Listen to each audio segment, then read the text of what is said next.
That's the pitch that's going to be interesting.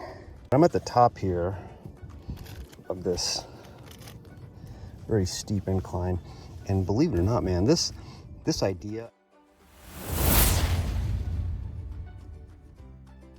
See how close the siding is to the roof line? That's trash. I'm gonna fix that.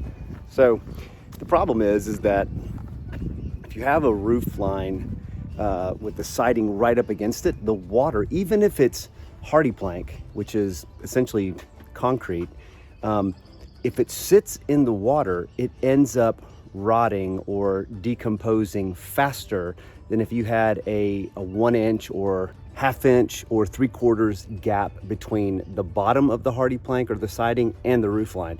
So I'm gonna fix it. Let me show you what I'm gonna do. Okay, I have this oscillating multi-function, it's an oscillating tool, okay? And I've got these Bauer, they're from Harbor Freight. They are carbide tipped, I guess you could say. So this is good for masonry, which is what I'm gonna use to try to cut that siding off. And it's gonna be quite interesting because that pitch on that roof is really, really slanted, right? It's at a really difficult angle. But I talked to a guy who, in fact, he came to my house. He was a roofer. He was on my roof and he had this big piece of foam, like from a couch. And I asked him, like, what do you use that for? And he basically said it just gives him the grip that he needs on pitches like that to keep himself against the roof. So that's what I'm gonna do. So I'll show you what I do when I get up there. I'm not gonna film the whole thing, just to give you an idea of how to do this so that you can do it yourself in case you have this issue. By the way, this tool over at Harbor Freight is very inexpensive. It's fantastic because there's all sorts of things that you can use a oscillating tool for. I have this one little knife from Bauer as well, again over at Harbor Freight. This is for metal. They sell them for wood. This one in particular is for wood and drywall. Really helpful to make perfect cuts. It's fantastic. All right, let's get going. Guys, this is exactly what I'm talking about. Look at this disintegration here on the HardiePlank or Hardie board, I think is what it's called. This is concrete siding and it can't sit on the water. Like, it will disintegrate over time, just as has happened down here at the bottom where it's kind of chipped off. And you can see that there's a bit of discoloration in this area. So essentially, like, this whole line of the roof is too close. But now here, it's perfect, right? We've got this ½ inch gap so that the water doesn't sit underneath. Check out this condition here of the HardiePlank. Like, it's in good shape. But on the other side, where it was too close, we've got some deterioration, which is no good. All right, so I'm on the top of the first little roof here. Got to go up there. You can't be afraid of heights for this part. I mean, it's, you know, part of the deal, but here we go. Man, this just makes me so mad. Look at that. You know, when you get a company to do work for you, and I didn't have a company do this for me. I bought the house like this. If they don't know what they're doing, they'll do stuff like this to you, and you'll spend thousands and thousands and tens of thousands of dollars, and it'll be wasted over a few years once the water starts hitting it. So pay attention, make sure that they leave that gap if you have a company putting down siding, specifically HardiePlank. I mean, any siding against a roof line needs to have a gap. A lot of times what I'll do here with connecting a extension cord is I'll put a overhand knot in it so that it doesn't come apart. And you can pull it and you won't pop one out of the other. So just a little bit of advice. All right, I've got my oscillating tool. I've got my piece of ½ inch board, and what I'm doing is essentially I'm gonna check like how deep this is, because I don't want to dig this into the flashing. So, you know, we've got more than the thickness of one board here. So, because behind here, we've got flashing that comes up the side just to protect the house, and that's how water doesn't get in. So let's do it in a little section here. Let's see what it looks like. I was going to use my marker kind of to mark this just to be sure that it didn't go too deep, but it looks like I should be able to handle it without having to mark it. So let's see what happens here.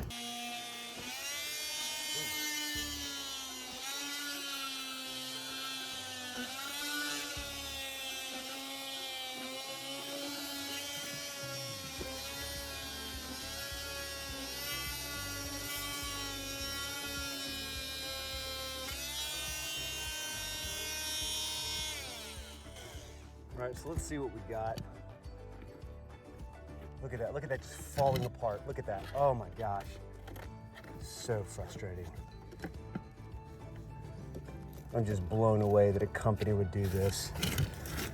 So I mean, that's what happens when you don't, you know, I halfway blame the company owner, the other half I blame the people doing the work. See, that's what you need, a gap like this. Hopefully I can stop this rot. So I'm gonna continue working my way down. I'll probably speed the video up some, but you get the idea of what I'm doing. I'm just trying to save it as best I can.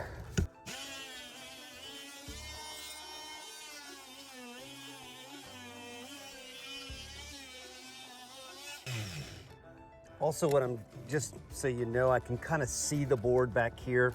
I'm trying to be careful that I don't nick or dig into the flashing, because here's the flashing, right? It's what we want to be careful of.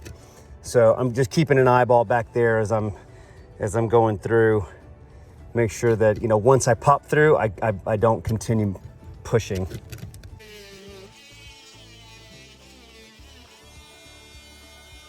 I honestly think that these pieces are, like this right here is probably,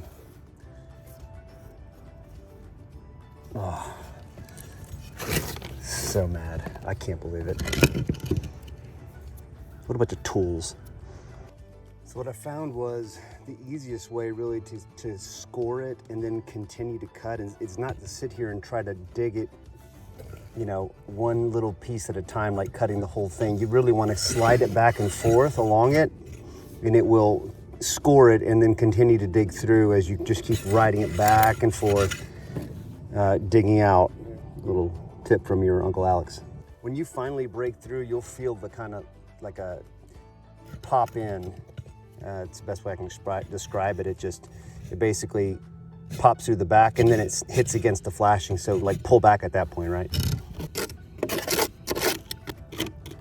It's like mush, man. HardiePlank lasts for years, but if you don't install it right, it lasts for not years and years. Yeah, I don't know. All right, I just went to Harbor Freight, got this Bauer diamond grit, 20% longer life. We'll see about that. Does look a little better than the other one. We'll see how long it lasts. All right, let's see how these diamond bits do versus the carbide, right?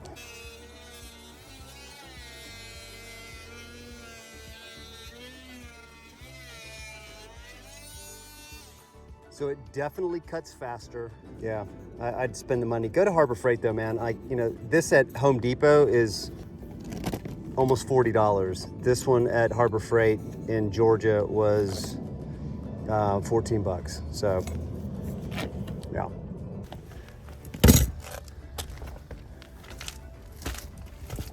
That's the pitch that's going to be interesting. Oh, kind of wishing I had a rope. I might actually go get a rope for this. I'm at the top here of this very steep incline, and believe it or not, man, this idea really helps. Now, I am holding on to the top here. You know, I'm gonna have to get a rope for sure. All right, so for my knot here, I'm just gonna do a simple bowline. This is obviously not gonna go anywhere. Pull that out of the ground anytime soon. So we'll do a bowline that cinches down. And the way that I do them is I mean, this is not a knot video, but I do the bowline like so. But a bowline, when you load it and unload it consistently, it can come apart on you. So I like to follow these up with a Yosemite backup. Right? And then I'll just do a little stopper knot here at the end, just in case.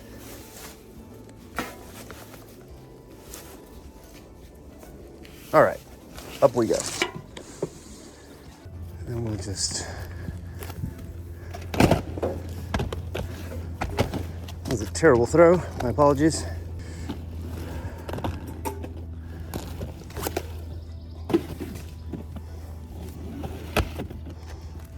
Okay, so here's my figure eight. I've wrapped it twice to give myself a ton of friction so I don't just slide down when I let go of this.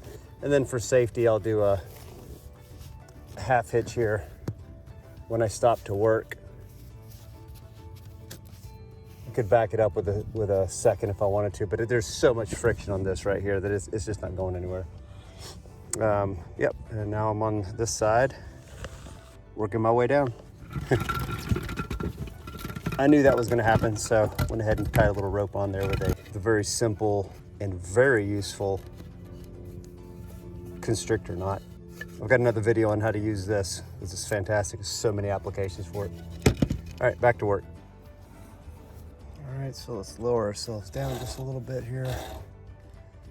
All right, I've changed up the game a little bit. I got my side grinder and a masonry bit because this is taking forever. But what I'm doing is I'm scoring the piece first with the oscillator, and then I'm running over this slowly, running up so I can see where I'm going. And I'm being very, very gentle when I go up and watching that I don't dig too deep in because I do not want to cut the flashing. Gotta be very careful with that. So this is another option, but one that is very dangerous. Obviously this doesn't play. You can put your hand on this all day, with this type of tip, and it's not going to cut you. This will remove your finger, and it won't even think about it. So be very careful if you decide to use a side grinder. Mind your cables, make sure they're out of the way, and just be careful. Yeah. All right. See how much easier that was? Like a tenth of the time. Also, I tied all three together. The longer is the side grinder, the shorter is the oscillator, and it's just kind of my way of keeping track. So now this should have power. Yep. Okay, final notes. This is what I learned. It is much faster to use an angle grinder with a masonry disc on it. It will make the job 1,000 times faster. The only thing is you have to be careful that you don't cut through that flashing that's underneath, right? So if you start seeing sparks, that means you're touching it, right? You're nicking it with the disc. So just be careful. You have to just go slowly. I use the oscillating tool to score the line where I was going to use the angle grinder to complete the job. So that's number one. Number two, if you use the same idea that I did, if you're having to go down a roof line, make sure that you disconnect both of your devices before you drag them up, right?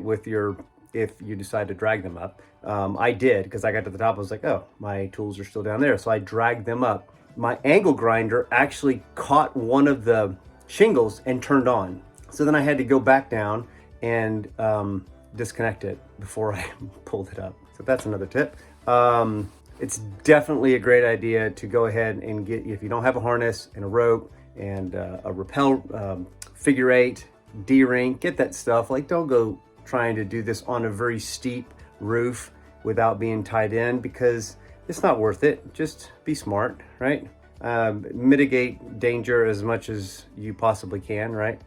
There's an awesome saying. It says, luck favors the prepared, so be prepared. Outside of that, it was a success. I have a 3/4 of an inch, maybe even a little more, of a distance or a space between my siding and my shingles, and I feel really good about it. I can't imagine I'm going to have any more rot issues. There are a few boards that I'll have to replace, but it's whatever. Hope this helps. Remember, whatever you do today, stay adventurous, my friends. Later.